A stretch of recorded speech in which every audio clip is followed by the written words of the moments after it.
Hey guys, it's been a while since I made one of these videos, so bear with me. I know that you guys have a substitute today, so I just wanted to do a quick intro. I'm so sorry if I cough through this, but let's try it out.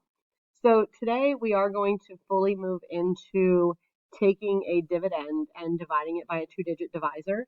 So with that comes a little bit more think box, a little bit more space needed in order to sorry, in order to get the problem thought out.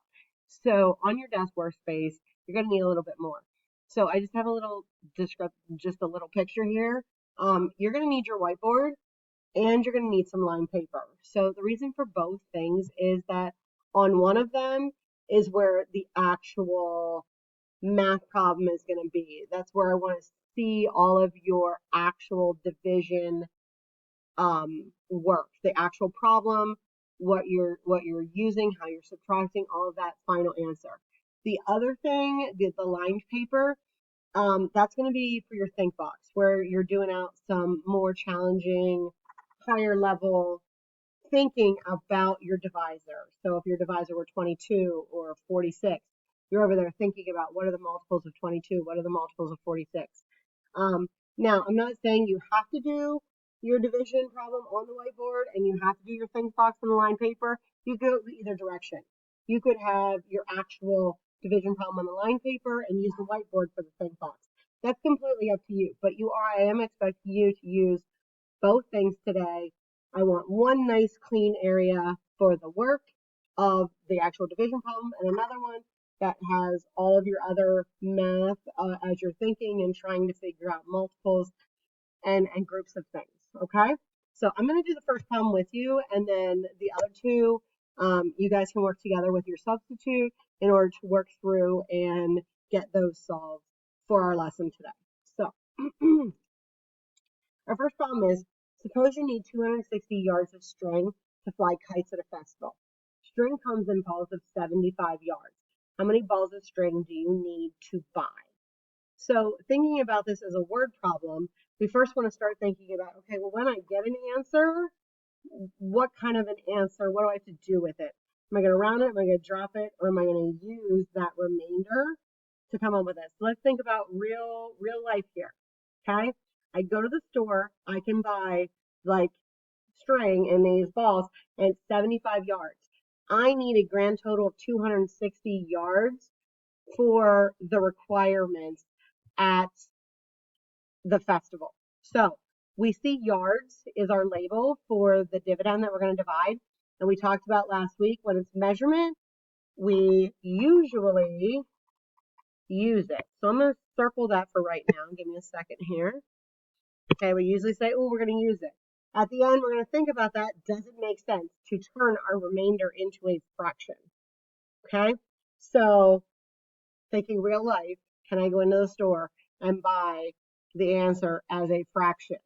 Okay, so let's go through solving this. Right now, what you see, this is like the nice, clear place that you want to show your work. I'm not showing the side piece of paper or whiteboard for think boxing, but I am going to kind of draw it off here to the side. You're going to need much more space than this. This is just an example. So in order to solve 260 divided by 75, I need to start thinking about the multiples of 75. Okay, do I want to start with figuring out 75 times 1, or can I go 75 times 10? Will that work?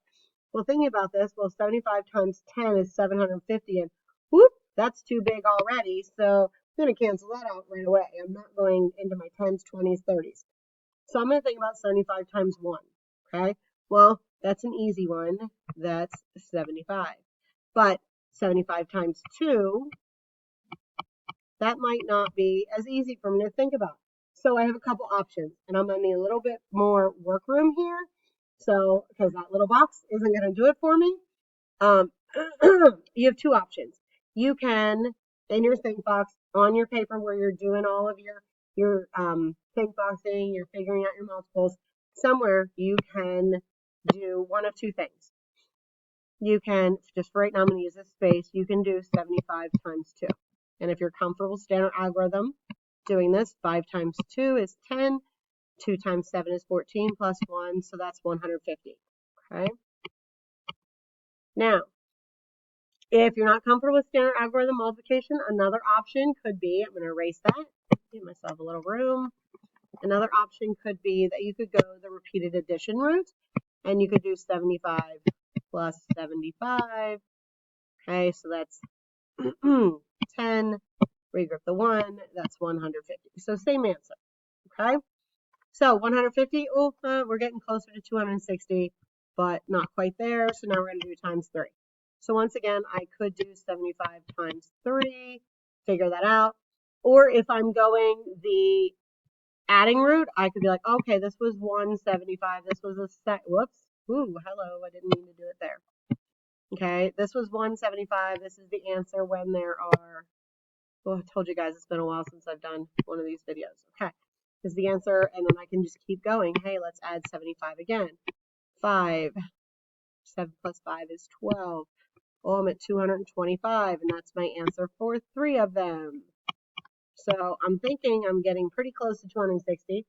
But hey, let me check 75 times 4. So let's add, I'm running out of space here. Let's add 225.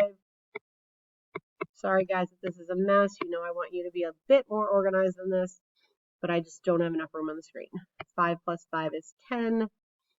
7 plus 2 is 9, plus 1 is 10. 2 plus 1 is 3. So I'm at 300 if I go to a fourth 75.